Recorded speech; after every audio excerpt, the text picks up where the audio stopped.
So keeping up the spirit, preparation for mitigation of the challenges post COVID-19, acquiring new skill sets, analytics, new plan, identifying gaps between current capabilities and new normal as the buzz is going around, right? So future requirements has become more important nowadays. So the new normal has also demands that organizations build and boost their own immunity. So everybody is talking about, boosting the immunity. One who has a larger, a greater immunity, the person will survive. So similarly, the organizations also have to build and boost their immunity to become more agile, resilient, and efficient in this time. And in future times also, you never know when anything can happen like this. So however, instilling agility into an organization is not something that can happen overnight. It takes its own time. So that is where the practices, the open culture, the top management viewpoint, everything comes into picture. So let's start with these things in mind. So before I begin the webinar, let's have some, as it happens in all the webinars, some housekeeping rules set, right? So it's not that I am going to speak hold all the time. It has to be a interactive session. It has to be a cross learning amongst the participants, amongst the speaker and the participants. And I would request, uh, in between, if anybody has any question, please write in the chat box. We would like to, discuss those things so that we each learn from each other. So I would like to start, Surenji, if you can put up the presentation. Sure, sir. Sure, sir.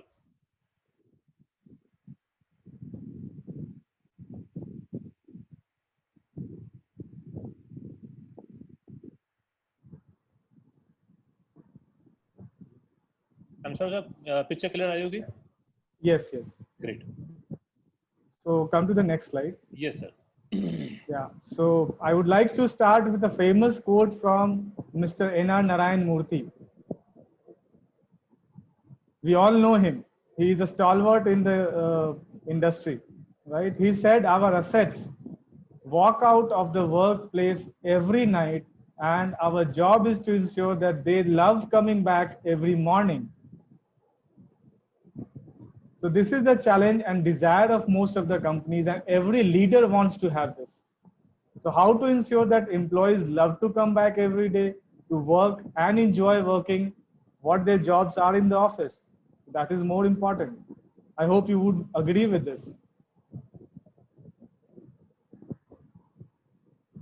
Anybody, any thoughts?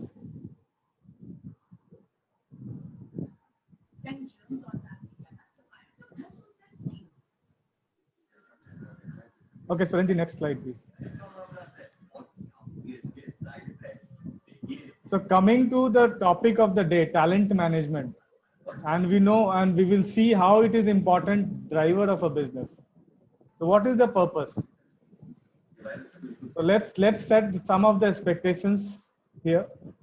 So the expectation from talent management practices is like building high performing work culture in the organization, to gauge the current and future business strategies of organization, to understand the key gaps between the current talent and the required talent needed to make the business successful. Like for example, current time, this pandemic, nobody has visualized that this kind of pandemic is going to come up. So organizations who have identified some key gaps, who have mitigated their risk through a risk mitigation plan, so they would come emerge successful during this time as well. To identify, nurture, groom, and motivate the employees who are competent of performing critical responsibilities to achieve organization's strategic intent.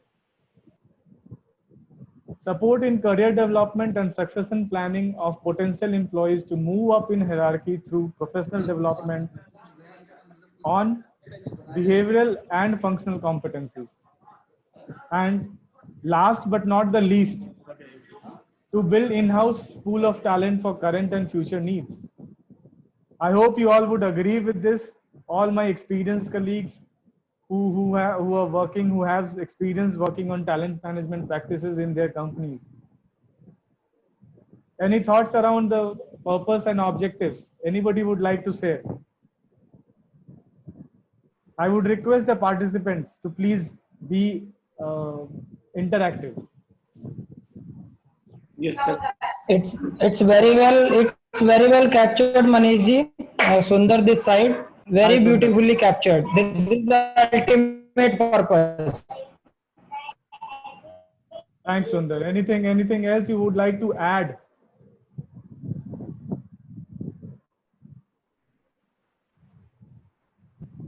any questions you can put in the Dropbox chat box also. Okay, so next slide, please, Surenji. Yes, sir. So let's see what talent management means. So talent management is a set of human resource processes. It's not one process. It's a set of processes which are used for boosting companies' performance in a very sustainable manner to attain the goals by using strategic human resource planning. So it's a very strategic thing. It's not at all operational human resource. The core of talent management is strategy. It's a systematic approach to attract, identify, develop, deploy, and retain high contributing individuals in the organization. So as you can see, it's a cyclic process. It involves all the HR processes, starting from workforce planning, recruitment, onboarding, performance management, training and performance support, succession planning, C&B, critical skills analysis, job roles, job descriptions. It covers entire HR processes. And that's where it is of prime importance given by most of the companies, most of the good companies who have robust culture. Next slide, please. So anybody, can you say what are the stages in the talent management? Anybody would like to share?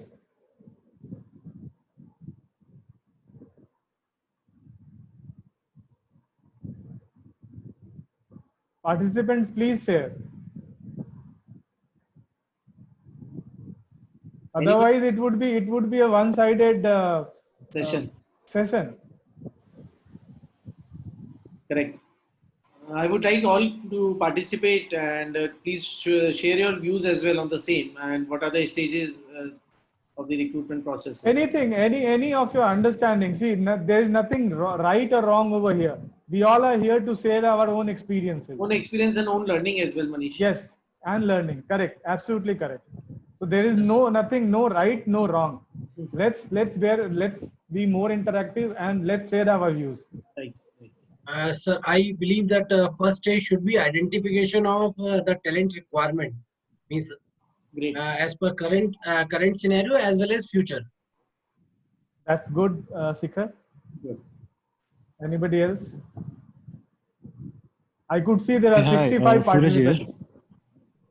Yeah. Yeah, Suraj here. So in the last slide, when you mentioned that we should be trying hard to retain high performance individuals. So I thought, I think the other key thing which we should be thinking about or we should be considering about is to take the mid performer or who can be the high performer to put it for the next level. Bang on, To enable Suraj. them You rightly mentioned, and we would see that in subsequent slides as well. You are absolutely correct. It's not only about the top talent or the high potential people. Even the middle level people are taken into consideration, so that we would discuss in subsequent slides. But you are absolutely bang on. Yeah. Anybody? Hi, this is Saurabh. Probably it is about creating a broader framework for what kind of resources, the resources required and talent mapping with the resources.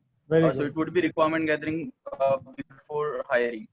Thanks, Saurabh, for sharing. And I would request Surenji to go next. So as some of you have rightly mentioned, it starts from identifying, developing, deploying, and engaging. So let's discuss one by one. Identify and being clear on the kinds of people and capabilities that will create values for the organization now and in future. That is very important. And what we are looking out there is to have set of competencies, both functional and behavioral, and allow us to build their capabilities. It's not that somebody will come up, with certain acquired skills and skills and competencies, and they would be ready-made material.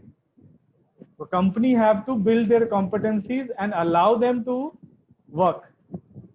So this requires having a very perfectly designed job description, having a career development plan in place that allows to develop those talents against those criteria. Again, we will discuss about the criteria in subsequent slides because that is very important. The key here is that we are looking at talents to develop them, to build their skills and competencies to meet our current and future demands, which comes under the development stage. And that's why talent management is an enabler into our succession planning process, which we will discuss again in subsequent slides, and in turn is supported by our career development process. Next comes deployment, that is placing the right people, resources in the right job at the right time to cater to organization needs and support career roadmap. This is very important, and we know that in order to attract and retain talent in an organization, and one of the key drivers of retention across the organization is the opportunity for career growth.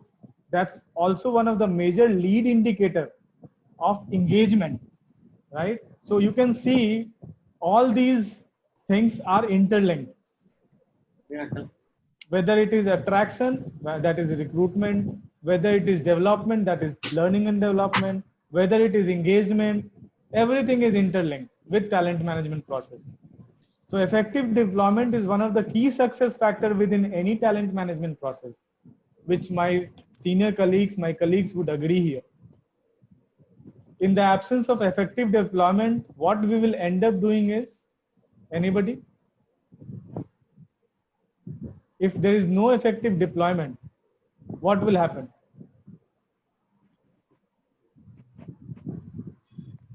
We'll end up doing, or we'll end up raising people's expectations and don't deliver against those expectations as a company, which is very fatal. For example, this webinar, you all would have come with a expectation. So if I don't deliver on that expectation, you will have an impact. So that's the same way the company also has impact, which is fatal in sometimes.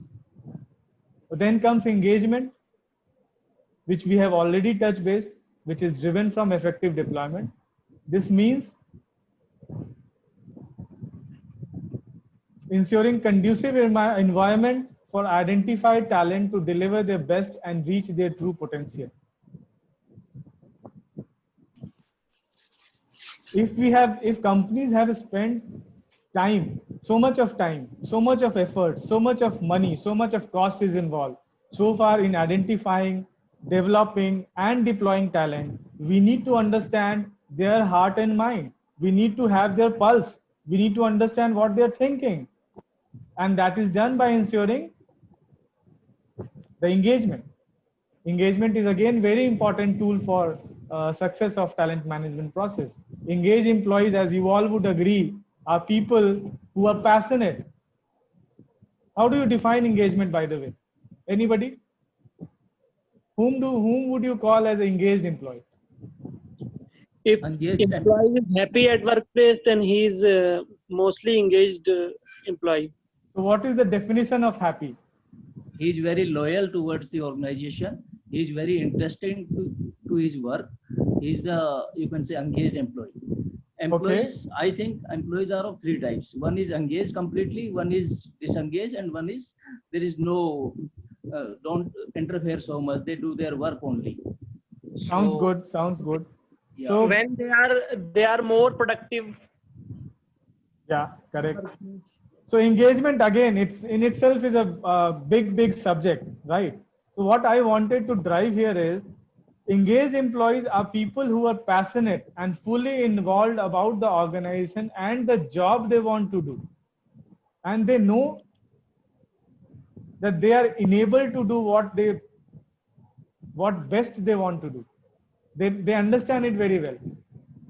So interestingly, if you look at some of the research, and if you know about engagement survey, right, where we gauge the pulse of employees, pulse of the human capital, every 1 point improvement in index, in engagement index or score, whatever you say in your organization, leads to around 9 to 10% improvement in performance of critical business parameters, and which is proven.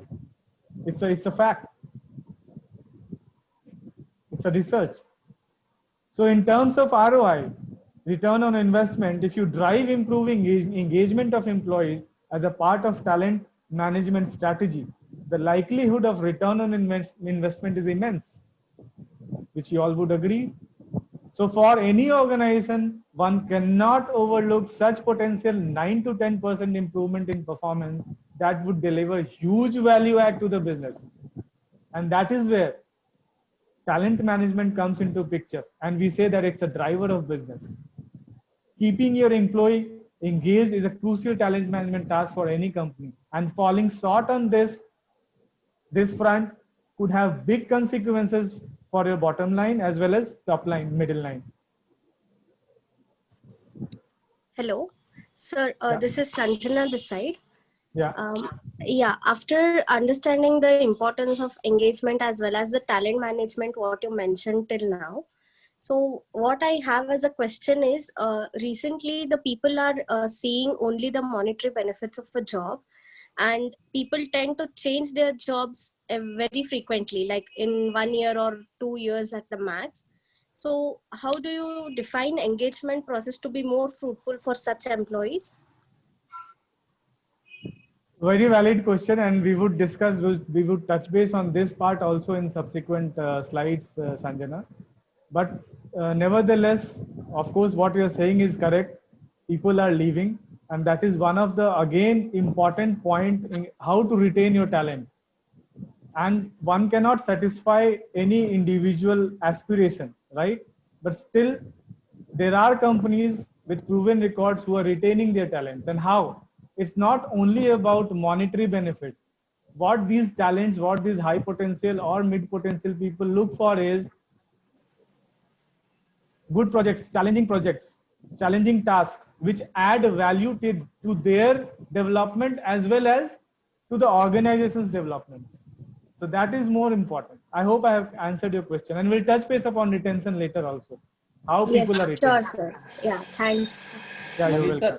Manish sir, there is one request. If you can focus more on some HR practices to engage the employees. We will come. No, see, this is not an engagement session, so I would not discuss more about, because it takes another time and I have limited time given. So we will touch base on talent management. Of course, engagement is a part of talent management process. We will touch base on some critical parameters of engagement in subsequent slides. But employee engagement as a topic itself is a very big topic. So if we look at some of the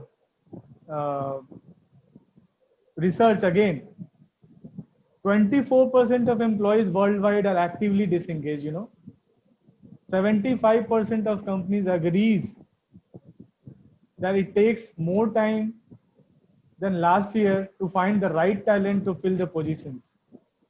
Now is the age of millennials, and many of us in the participants also would be millennials.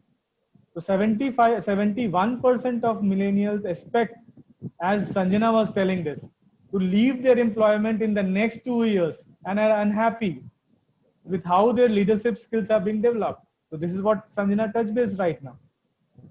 So what they think about professional or career growth and development opportunities as important to them in a job. So how do these numbers affect the business? It affects on two fronts: employee happiness and overall productivity. So when employees are disengaged, they are not producing the best work possible. They are eager to find new positions where they are given challenge. Investing in your people is the only way to keep them. And for effective talent, for talent management to be effective, HR professionals have to work in tandem with the senior leadership of the company. As a research from IBM has found that organizations which have effective talent management can attain high percentage of financial outperformance than the organizations having poor talent management. Some companies, somebody was talking about employee engagement. So some companies in their employee engagement surveys, this is again a best practice I am sharing. Somebody asked this. So in the employee engagement survey, some of the good companies segment talent pool separately and measure specific data to monitor the pulse of talent efficiently and effectively, and action planning on catering to their requirements, their needs, understanding the pulse. So this not most of the companies does, but good companies who are having good HR practices, people practices, they do so. They focus separately on the talent pool. Within talent management, again, job rotations, job enrichment is an important development tool which also contributes to the engagement. See, if somebody is in a job for more than 2 years, 3 years, and the person is highly potential, the performance is high. So you need to think about rotating that person to make him multi-skilled. It helps to understand people's readiness to be deployed. It will build awareness of different roles within the organization, and it will validate some of the talent imperatives that have been identified. So having talked about the purpose and stages of talent management, let's now ponder upon why is there a need of talent management. So far we have discussed the purpose and stages, but why talent management is needed? I would request the audience, any thoughts?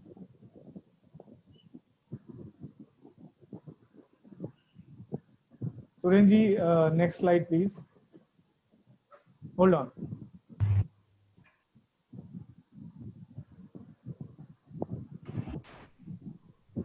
So basically, talent is the differentiator in this competitive world.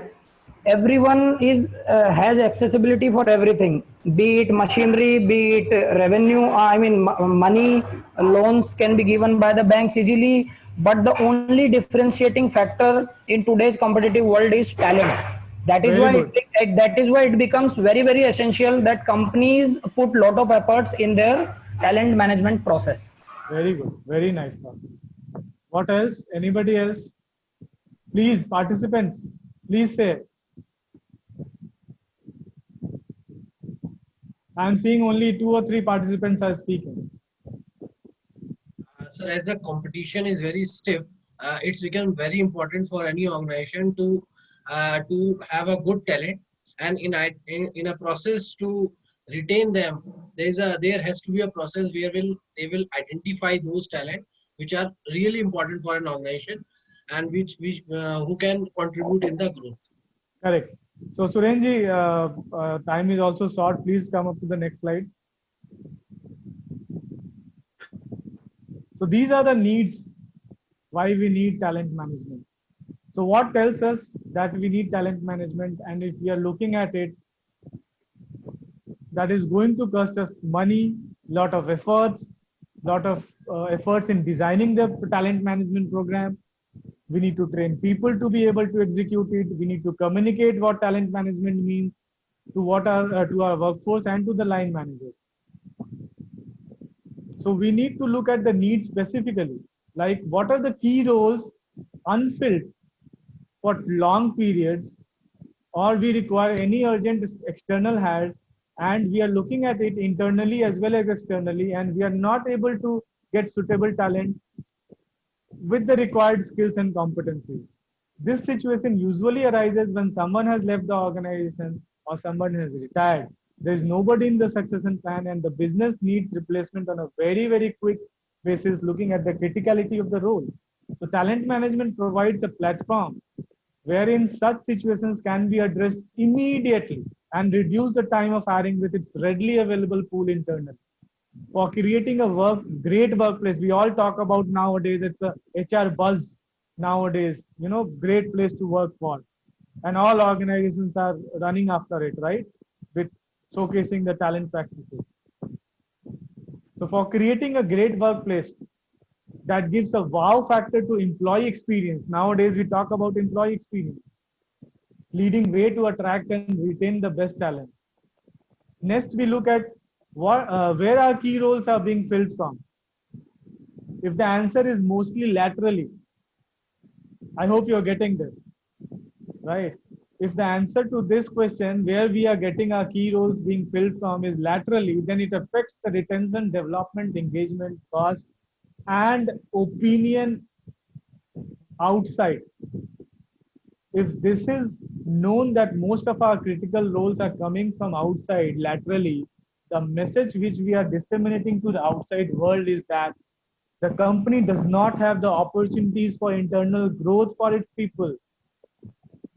And that is a very hazardous opinion. So if most of our key roles are being filled from externally and not internally, then it's giving a good indication and telling us, alarming us, that we need to have internal talent pipeline, which is another reason for establishing talent management process. I hope it's clear.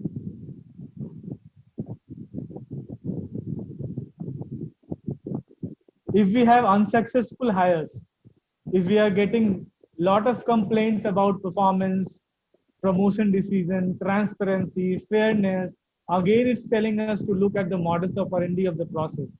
And that is where talent management can be of great help to the business. Another point is customer, stakeholders' confidence. And that is a big ticket item for the business, any business. This has direct impact on the business, like the share prices if the company is, a listed company, market reputation, market sales, etc., which are critical business parameters.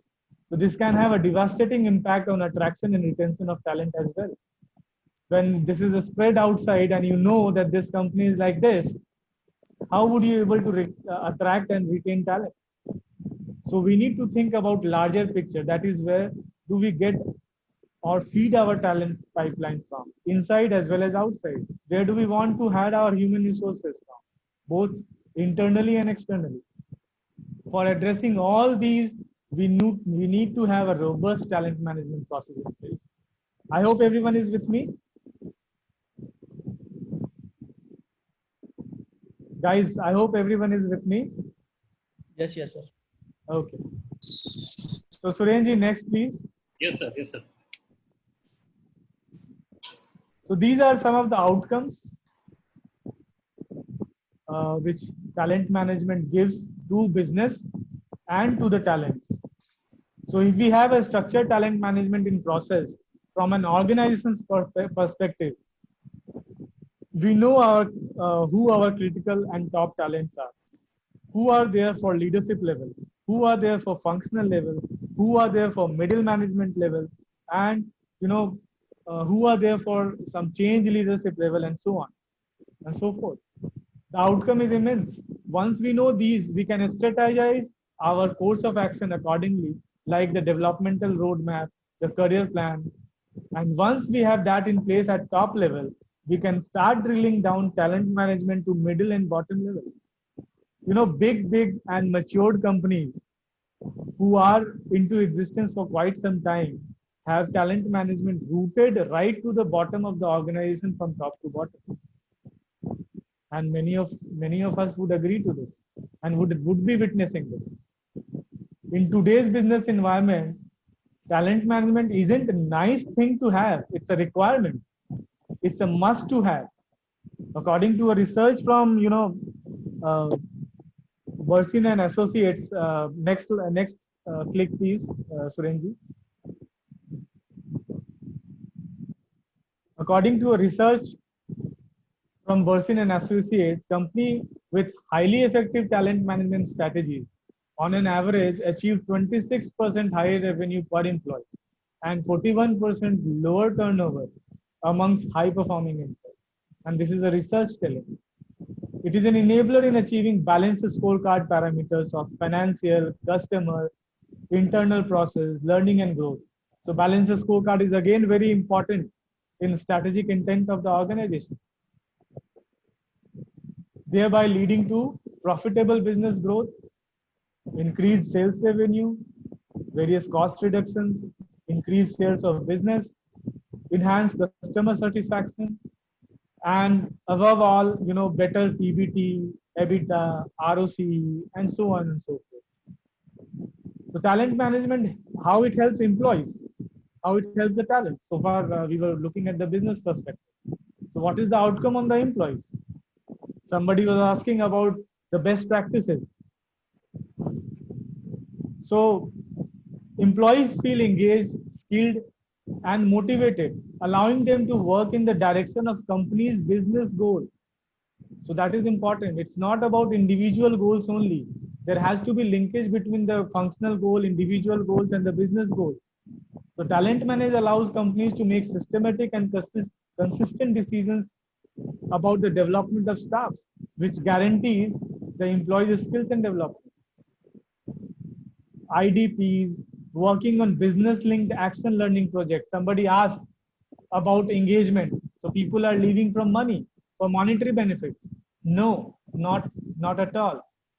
If you have people working on business-linked action learning projects, they would definitely be engaged, they would definitely be involved, and they would see value to themselves.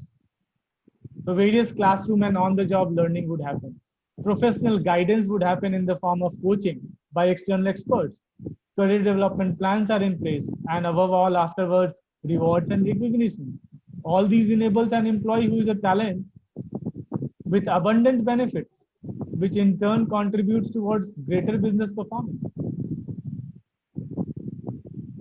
So having a talent management helps organizations keep their employees motivated, which creates more reasons for them to stay in the company and do their task.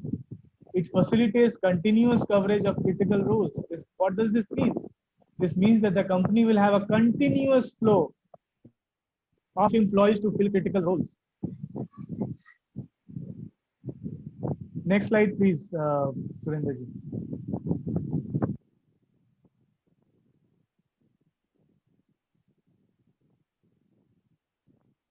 Next.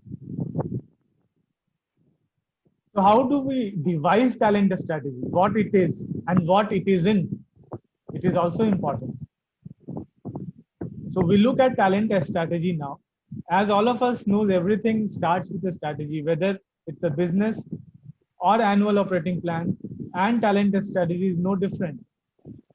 What it is, it's a plan to meet the strategic talent needs of the business and create competitive advantage through differentiating capabilities. Somebody was telling about now in current scenario, it's only how we differentiate our talent is gives us the competitive advantage. I think Sundar was touch basing this. So this is making agile workforce as well. Agile isn't just for tech anymore. Gone are the times. It's been working its way into other areas and functions, from product development to manufacturing to marketing. Gone are the days when agile was limited to tech, IT. And now it's transforming how organizations hire, develop, and manage the people. The differentiator with any organization is around the talent, is around the people. Therefore, talent management is about strategic opportunities to use and give a company a competitive advantage to differentiating its people capabilities. Typically, as most of you know, the Pareto principle, the 80-20 rule, probably will apply to talent management as well. 20% of human capital would be delivering 80% of the company's capabilities. And as HR, we need to be looking where our future leadership is coming from. That will give us a strategic advantage. Now, what talent management isn't?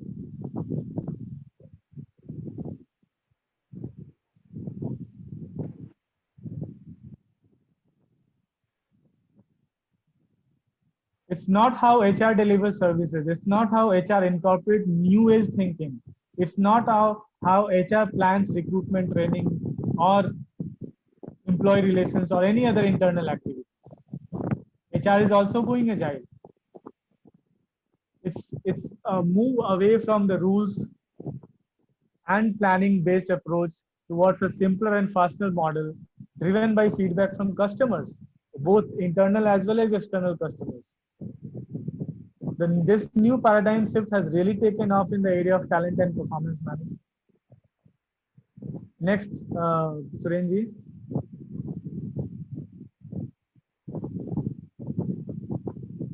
Deloitte conducted a survey and found that 79% of global executives rated agile performance management as a high organization priority. Right? Next, Surenji.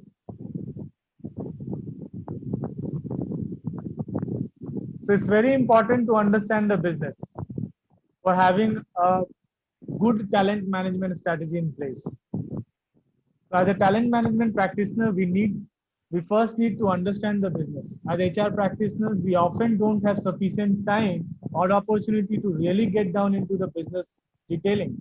And it happens, it is very practical. It happens with all of us. So for talent management to work, we need to dig deep and find out, what's happening inside as well as outside. Only then we as HR would be able to write an effective talent management strategy. When we talk about digging deep, next, Surenji, what we mean here is deep analysis on getting an understanding on where the company is going, what's company's core purpose and core values, what's the mission, what's the vision, what's the business plan and strategy, what's the long-term and short-term operational business plan. So what's going to be done in the next 1 year and concurrent 5 years. And accordingly, we start looking at our high potential people, and then we need to see externally as to what are our competitors and other stakeholders doing with whom we compete for talent. So once we begin to understand where our business is heading and where are the hot spots, we need to align our talent management strategy accordingly. What attracts one group may not attract another. Similarly, what retains one group may not retain another. Good and benchmark companies, we talk about good practices. So what good practices are happening around the talent management nowadays? Companies are segregating human capital into millennials, Generation X, Gen Y, and aging population. And essentially, all of them have different needs, which you all would agree, for development, for retention, or for satisfaction perspective. So we need to think about what we have to do to develop them effectively, and what's our value proposition for those groups. What's our leadership and organizational need so as to enable them to contribute. So understanding the business is a critical parameter in devising the talent management strategy. We as HR practitioner mostly tends to dive straight in and get operational. Rather, we should look at business as a whole in order to understand the needs and outcome of the business. What business is expecting from the HR. So we need to listen to the business leaders, understand their requirements. Next, Surenji.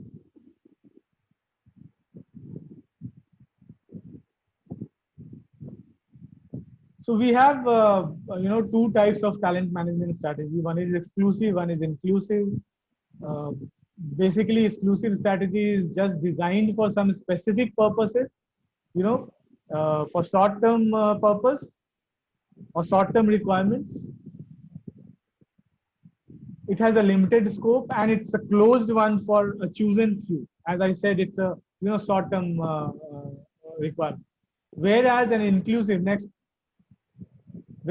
inclusive strategy is going to be a long-term process, open to all employees, giving opportunity to all employees, and it's a formal process. It's a clearly defined strategy. Next. So now we talk about framework. Once the talent strategy is in place and agreed by business, what is required? What is required is having a very nice talent strategy framework. Am I audible? Yes, yes. Yes, sir, audible, sir, audible. Any thoughts so far?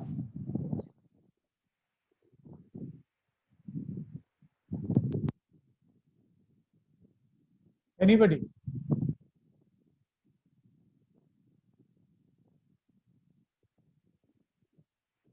Okay. It seems I have to speak only. People wants to listen you only. How should I take this? It's a compliment, not comment. Thank you. So in the framework, the first thing we look at is why we are executing, what are the business outcomes, and what we understand the business specific scorecard that triggered the need for talent management. Surendraji, next slide. Next click, please.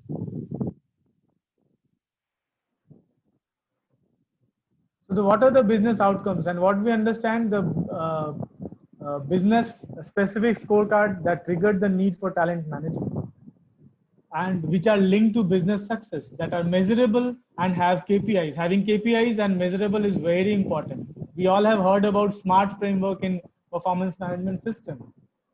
It talks about specific, measurable, actionable. What does R stands for? Anybody? Hello. In SMART framework, what does R stands for? Hello. Yes, you are audible to me. Anyways, it has to be realistic and time bound. So next step in talent outcome is that talent outcome, which is a broad set of people related needs, which we have discussed so far.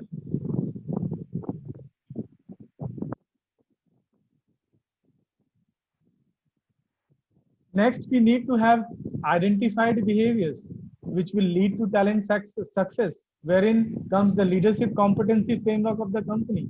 Most of the companies have a leadership framework, the competency framework designed for its top management, middle management, and the junior management. So these competencies are usually behavioral, but sometimes include functional as well to facilitate success of talent. So finally, we need to have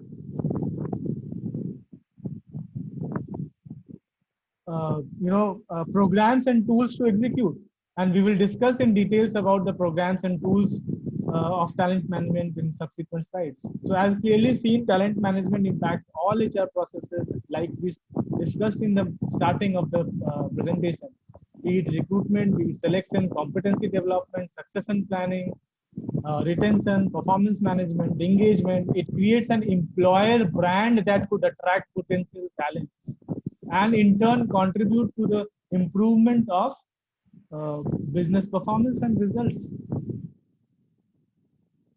Next slide, Surenji.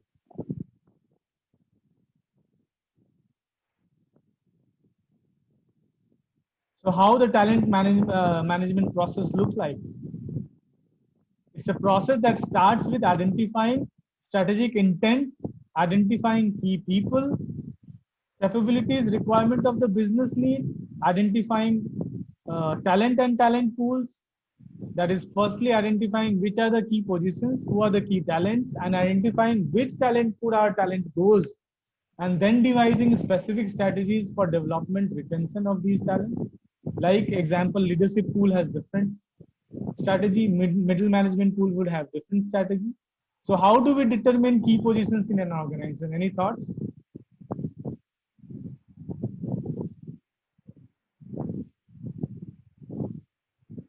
No, hold on, Surenji. You will have to allow me 15 more minutes time because we started late, Surenji. So how do we identify key positions? Depends on the strategic impact that position has. Positions of a strategic nature, like the CXO's position, urgency of the position, how quickly do you want to fill the position? Can the position remain vacant for long duration? If not, it's a key position. How unique is the talent and competencies required for the position? What is the demand? If the demand is high and supply is less, then that's a key position. For example, operations vice president. Next is development and deployment of the talent. What methodologies are we using for the same? This is where competency development, career development plan, long-term direction for grooming, possible future position, timeline for achieving, development plan, creation of individual development plan, engaging the external partner, participants, immediate supervisor, HR, everything will come into picture. Exposure to special events, conferences, plans and customer visits, special projects to be reviewed by cross-functional panel, working on STEAM projects available in the organization, directly under the supervision of senior management. All these things, behavioral trainings that are imparted based on the strengths and opportunities for OFIs. The talent pools are deployed in critical roles for realization of strategic talent. We need to be sure about the value proposition and giving opportunity to talent for being considered. So now is the motivation and retention. It's another important, we were talking about engagement. It's another important aspect to make them understand the value proposition. What's there for me? Everybody looks for what's there for me in this whole process and for belonging to the talent management program being run by the company. So we need to be very clear. We need to be communicative to the talents. We need to be communicative to the employees, what's there for them. The motivation and retention tactics will again differ for different pools. For fresh talents, for campus hires, it may be something like a higher education program, fast track scheme. But for leadership pool, it may be more and more responsibilities, job enrichments, and likewise. Lastly, it's very important to evaluate and review the process. You are doing all the activities, putting all efforts, but it's very important at last to evaluate and review the process and to reveal its success to the whole world and to the business leaders in particular at least once annually. The series of review sessions across management levels, sites, plants, offices, maybe quarterly or half yearly, to visualize and see what value it has brought to the organization in terms of business parameters is very important. Otherwise, people would not know that such a system is running and what contribution it is making to the business. A silo approach and a talent hoarding should be avoided. Critical to success of being able to evaluate and review effectively is to identify the critical business parameters beforehand, before we start, as we have discussed earlier also. Else, it would be difficult to evaluate at the end, and it should be well communicated to the talent pool as well. They should be well aware about the expected outcomes by business. Next, Surenji. Next.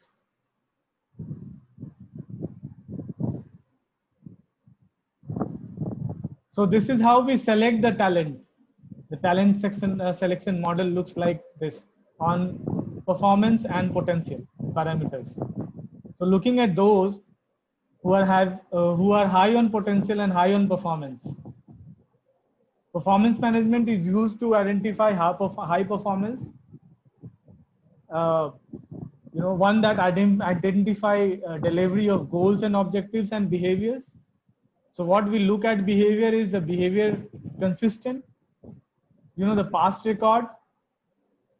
Do they have a record of delivering results both internally as well as externally? This typically tells, does the employee have a history of being high performing individual?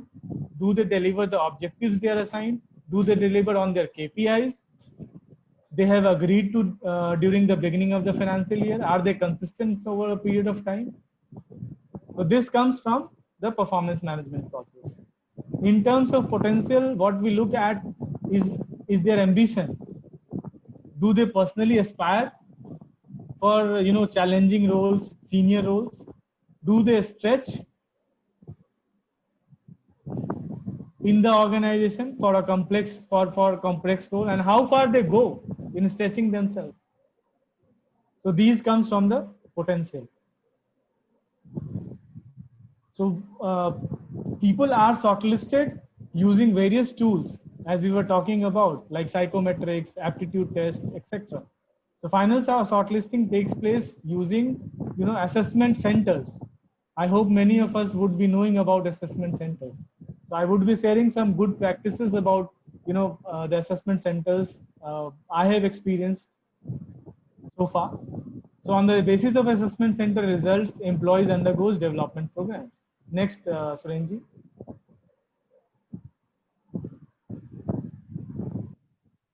So the table below presents a brief summary of various definitions of assessment centers, like pooling, evaluation of the candidate, series of exercises,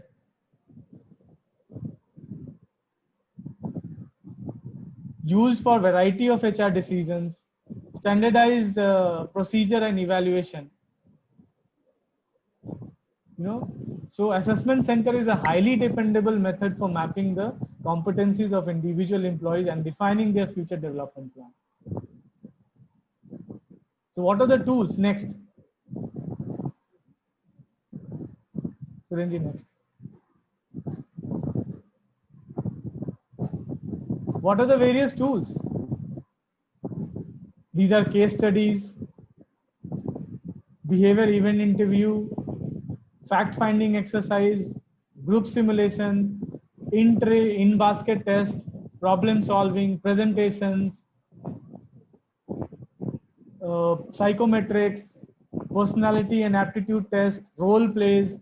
So these are some of the tools which are used for assessment of the top talents, for high-performing individual, for assessment of the competencies. Fishbone meeting.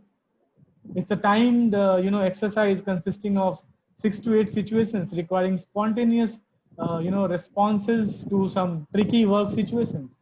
So how people behave, how people turn out in these situations, that decides the potential. Next, Surenji. So this is just an illustrative example. After the assessment center results, the classification of talent happens on a 9-box grid, right? So you can see somebody was saying that not only the top talent should be focused, even the core player or who have the potential but for some reasons they are not performing, they should also be focused. So if you see here, 9-box grid, this is used to plot those people with the organization whom we have identified to enter the talent management process. And this is again organization specific and varies accordingly. Your high potential and high performing future leaders comes from the box 9, that is A, and box 8, that is B1, the top talent and high performer. And they are proven. Box 7, that is B2, is an emerging potential but not yet proven. So we need to invest in them. They are our emerging potential. So we need to invest in them. they are capable of growing into more complex role within the same level. This person could advance to the next level. And I would not touch base on the D thing. This is very clear. You know, this is bad hair or this needs replacement. No matter what the size of organization is, you can't run it without talented people ready to move into key positions when the current occupants leave or retire. Even the most successful companies can run off a cliff, you know, if they don't have a solid succession plan in place. Next, Surenji.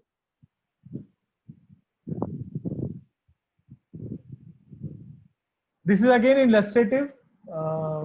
This is a 70-20 principle, 70-20-10 principle, which is used for talent development, the individual development plan. Sorry for that spelling mistake. It's planned written. Individual development plan, coaching and mentoring, and formal learning. So what this 70-20-10 principle means? 70% of the learning happens on the job experience, through on the job experiences, self-directed learnings, action learning. 20% happens through coaching and mentoring, and 10% happens through formal learning. You know, trainings, educational courses, readings, etc. Next, Surenji.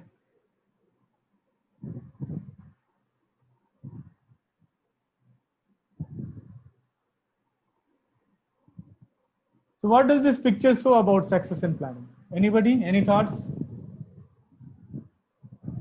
What does this picture depicts about the subject, succession planning?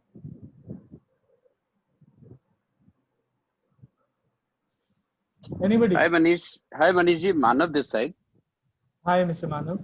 Hi. So, I mean, first of all, thank you very much. It has been really insightful, and a couple of things which I wanted to share. But then let me first talk about this succession planning thing. I believe succession planning is one of the very, very important thing in the growth and development of individual as well as company.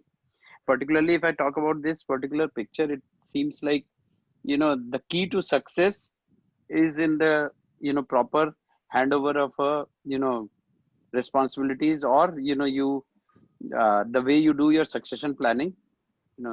Unless you do it in a very right fashion, that key won't be there for success for both of the people. Absolutely. And I really thank you for this thought and insight. So next, Surenji. So succession planning specifically deals with the process of replacing staff who step down with others who are taking over. It covers the time, manner, and smoothness of replacement, as well as determining who is in the best position to take over a particular role. So building a leadership pipeline, talent pool aligned to business strategy, as rightly said by Mr. Manav. Next. So talent management and succession planning could be difficult to handle without the proper information. The main goal is to find the best replacement for a person at the right time and place. The incumbent must fit the job role well for the process to be declared a success. So therefore, talent management and succession planning are integrated with each other.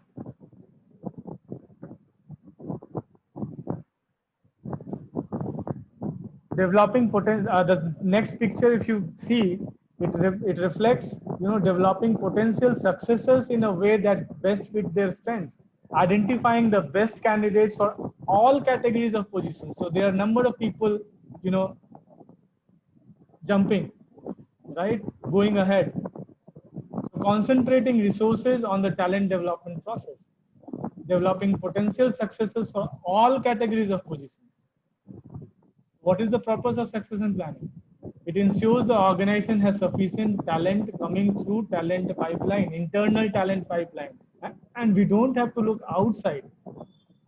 As we touched base before, if the message go outside, it's harmful. So the leaders have to be developed internally. Next, Surenji.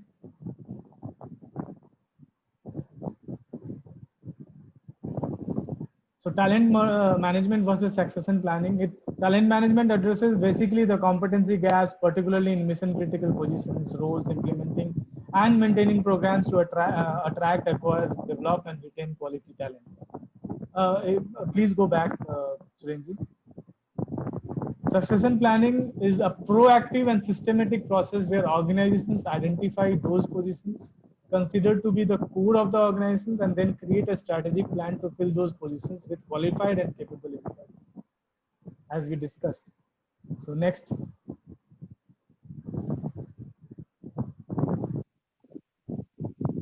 So my last thoughts would be around the future of the talent management. Next. Future of talent management must essentially solve three key challenges going forward. You know, the workplace is changing rapidly. It's going a huge change driven by the increase in technology. Organizations aren't reliant on only the permanent staff to the same extent, as the jobs are being contracted by an individual operating on the other side as well. You know, nowadays we are witnessing many outsourced roles. So the workplace is changing rapidly. So therefore, the new norm might be for organizations to have a small in-house staff completed with a virtual network of freelancers and other offline employees.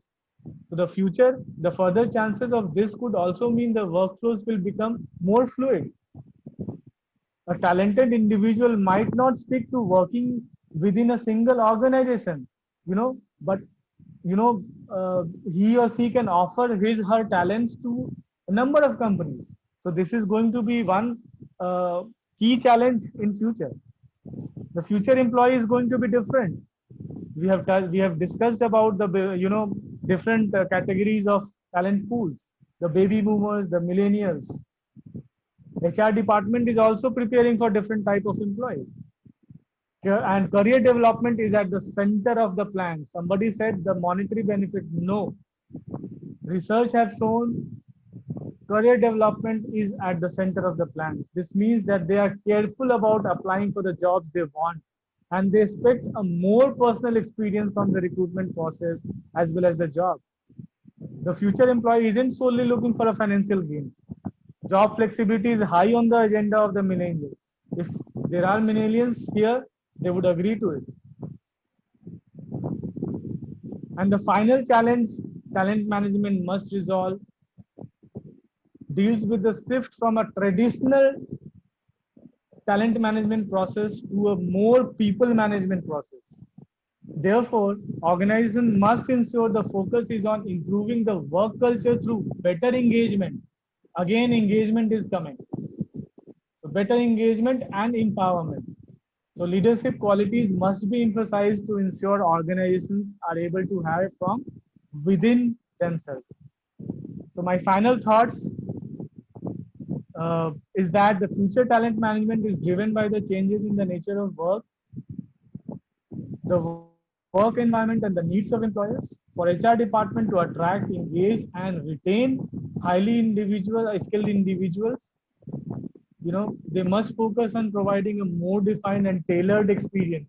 Nowadays, people are talking about employee experience. Gone are the days of employee engagement. People are not talking about employee experience.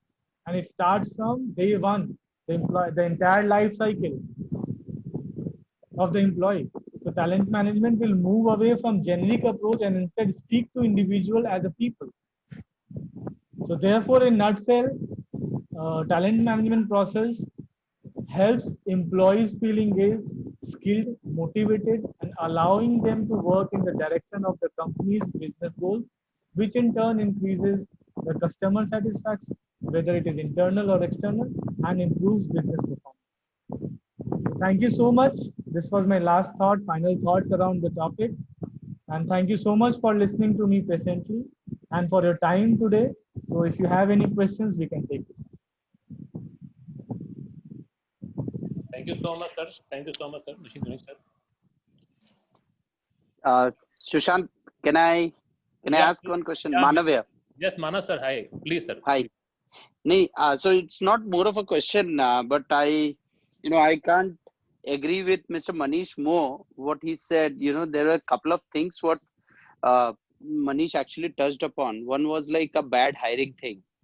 So being associated in the talent acquisition space for so long, I always feel that, a bad hire is something that, oh, sorry, let me put it this way.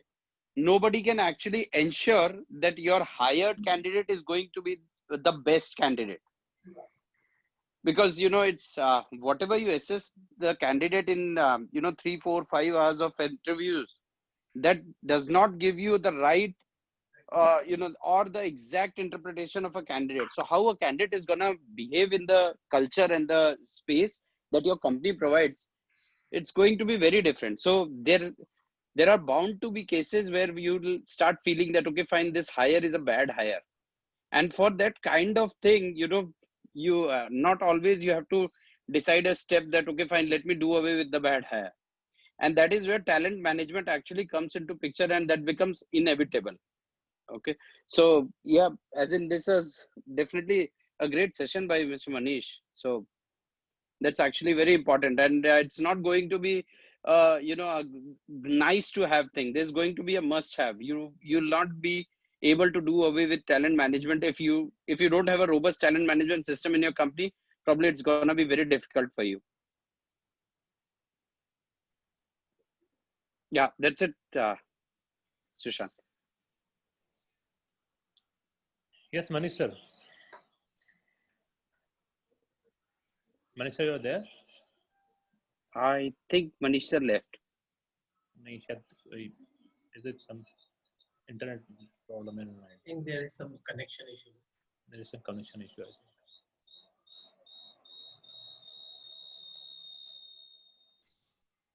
Not a problem. As in, it wasn't a question, Suren. It was more of an observation. And, thank you very much for arranging this kind of session. Anyone else can give inputs. Yes, sir. Thank you so much for the same. Thank you for your input, sir.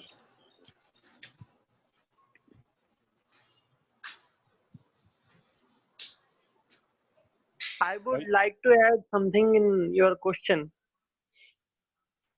Sometimes what happens is that somebody is talent for us in our organization, but when they move out, they might be not a talent for some other organization, and it's happened vice versa. So how is the candidate,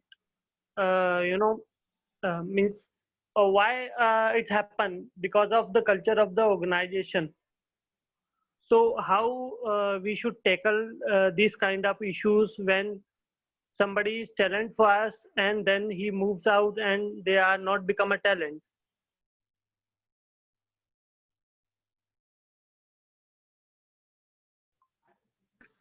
Suren, if Mr. Manish is there, he can take it. Otherwise, if he's not there, I can take that. Hello. Yeah, Manish sir is back. Yeah, I'm sorry, I just missed it. There was some interruption. Renji, you are on mute. Yeah, Mana sir, can you please repeat again, please? No, I was saying if Manish sir is somehow unable to take this, as in he was not there. So I was suggesting that, I can answer that question of Nitin. But now since Manish is back, he can take that. Or, No, of course, Mr. Manav, you can take it up. And I would also like to add something in that because I missed what was the question. Please feel free to take it up. Sure. So I'll tell you, Manish, the question was, there's a person who is an asset for a company, and then this person decides to leave, joins another company, and all of a sudden, for some reasons, this person doesn't, performs at the same level what he was or she was performing in their previous organization. So what happens? What are the conditions that attribute to this? Nitin, please correct me if I have understood your question properly.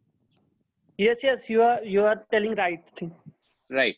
So I'll tell you, Nitin. So a success of a person is not only dependent on his or her capability alone. It's the environment that you provide, and that is exactly what Manish was trying to emphasize in his whole session. Was, as an HR person, or as a responsible person in the company, it's your duty to provide that kind of right set of environment for everyone to be successful and that right set of environment can be, you know, your peers or the kind of policies that you have or the kind of expectations that you have. See, I always see a very big reason of a person who was very successful in his previous or her previous organization and doesn't works out at the same level over here in your new organization. The biggest reason is, you know, people actually, when they assess a person in the interview, they have some notes that the interviewers make some notes. Okay, they say, okay, fine, this person is actually good in these 5 things, and for these 3 things the person probably needs some kind of time or evaluation or you know, some kind of training or something like that. So everyone assesses that. Based on those kind of observations, the hiring is done, everything is good. But then unfortunately, this kind of feedback from the interviewer or from the recruitment team, and that's my team actually, and I am I don't afraid of, I'm not afraid of accepting that. But then many a times from the recruitment team, this particular feedback that these were the 3 points on which this person needed some time to learn and get up to the speed is not passed on to the manager where this person is assigned in the new company. Now what happens with because of the role that this person is playing, the manager who is not aware that these 3 places, these 3 points are not so good in this person, is not aware that, okay, fine, he's not good on these 3 points. And they start expecting that the new person who's at that seniority should perform great even on those 3 points. And 3 months down the line or 6 months down the line, people start saying, oh, this person is not so good in these 3 points. Unfortunately, we recognize those 3 points were not so good 6 months back when the person was being hired, right? If and only if this feedback would have been passed on to the manager where this person was assigned, this situation won't have come up. And the person actually knew, the person who has joined, the candidate, he or she, they knew exactly that those are the 3 points that they want to work upon, they have to work upon, but they never got an opportunity, they never got that breather to work upon those 3 points. And ultimately the result is people start talking, oh, you know what, this is a bad hire, which actually was not a bad hire. But then no one else is being blamed, only that particular candidate or that employee is being blamed as not performing guy. This is actually very bad because it breaks heavily on the confidence of that individual, and who was once a great performer is in his or her previous organization, starts thinking, oh, have I lost my charm or something. Nitin, does that answer your question? Right. I satisfied. Yeah, just Thank you, Nitin. adding to what Mr. Manav have said, exactly, you have touched base on the right point. You know, Nitin, where we have, you know, a good HR practices, talent management practices, and we are hiring the person with some tools, you know, using best of the tools available, and we know what the strengths and opportunities for improvement for that new incumbent is right from day one, right? Good companies practice such kind of practices, right? And that is why the retention rate of people and the you know, efficiency and effectiveness of people performance in those companies are much higher than companies who do not have such practices. You know, they just depend on one-to-one interaction. There is no competency-based interview. There is no behavioral event interview. They just hire, and after 3 months, 4 months, 6 months, they declare that the person is not fit, right? So if we have good practices in place, such kind of situation will never arise. I hope, Mr. Manav, you would agree to this. Yes, completely. Yes, Manish, that's right. Yeah, Nitin, and that answer your question? Yes. Okay. Any other question? Can I come in, please? Yes, sir. Please, sir. Please. Manish, hi. This is Praveen Sate. Hi, sir. How are you? Great to have you here, sir. It's an honor. It's my pleasure and really good to connect after a long time. Hope you're doing well. Long time. Yeah. I enjoyed the presentation. Thank you very much. Very, very well put.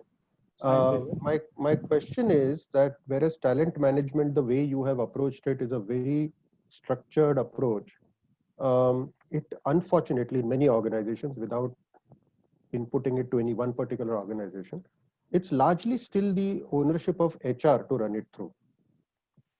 One of the challenges is that the talent management and the development of talent happens really on the ground. And so the best of intentions of HR sometimes don't get translated into reality on the ground because the managers of all this talent are not necessarily aligned. And I'm not saying because they don't want to be aligned, or I'm not even saying HR is not making an effort. It's just that priorities are different. Yes. So talent management is a KRA in the scorecard of HR, but may not necessarily be in the scorecard of the manager, or it may not have as much weightage. True. And whereas talent management is a long-term process, it's surely something you can't do over 1 week or 2 weeks or 2 months also. Managers look at performance purely from this quarter to next quarter or whatever. So, the time frames that both these segments are looking at are very different. And in all of this, sometimes the best of talent management initiatives hence don't end up giving you the results. So are there any views, Manish, you can share on this? Yes, of course, and you're absolutely right. So during my presentation also, I touched based on this thing that, the talent management the HR has to run talent management in close coordination with the senior management and with the line managers. We, unfortunately, in some of the good companies, I have experienced, or, I have come through, HR is not run by HR. HR is basically driven by the line managers. We give the onus of running HR to the line managers. It's not only the onus or responsibility of HR department. If that would be the case, the ownership and accountability for delivering on the people practices will never come. And that is how how some good practices has happened is, the career development plan or development of the talent of team members, is given in the KRAs of individual managers, and it is being tracked through quarterly reviews, separate reviews. It's not a business performance reviews, rather it's a talent review meetings which happens. So such kind of talent review meetings gives the ownership from top to the down that yes, even at the top level, this thing is being discussed. Hope this answers your question, sir. Yes, that's what you said, that, the robust system should include everyone who are the critical stakeholders. Yes. And the enlightened management will do it, but then many other organizations who fail in this end up suffering the fact that, they don't get correct. Let me quote one example of employee engagement as well. We conduct surveys, employee engagement surveys through many, there are different renowned agencies like Gallup is there, Korn Ferry Hay Group is there, Eon Hewitt is there. There are many companies. TNS is there, Kincentric now, TNS is there. So how the onus is transferred to the line manager? When we do the action planning, we involve them. We listen from the team. We listen from the line managers. We do not devise the action plan for them. Rather, they have to devise the action plan for their own team. If the team members are not seeing any career development, not seeing any coaching, mentoring happening, so they must listen to that. So these are some of the good practices which enables HR through the line managers, to put up in the process. And like the business performance are reviewed on quarterly basis, the talent management practices should also be reviewed on quarterly basis. Any other question? Any last question, please? It's already too late, and I'm getting signs that I should wrap up. Manish sir, just one thing which I wanted to add to Praveen sir thing. Praveen sir, you have touched upon a very, very important point where, you have said that including the line managers or the delivery managers, also in this KRA of talent management, it's actually very good. Thank you very much. I'm going to propose it in my company as well, very strictly. Thank you, sir.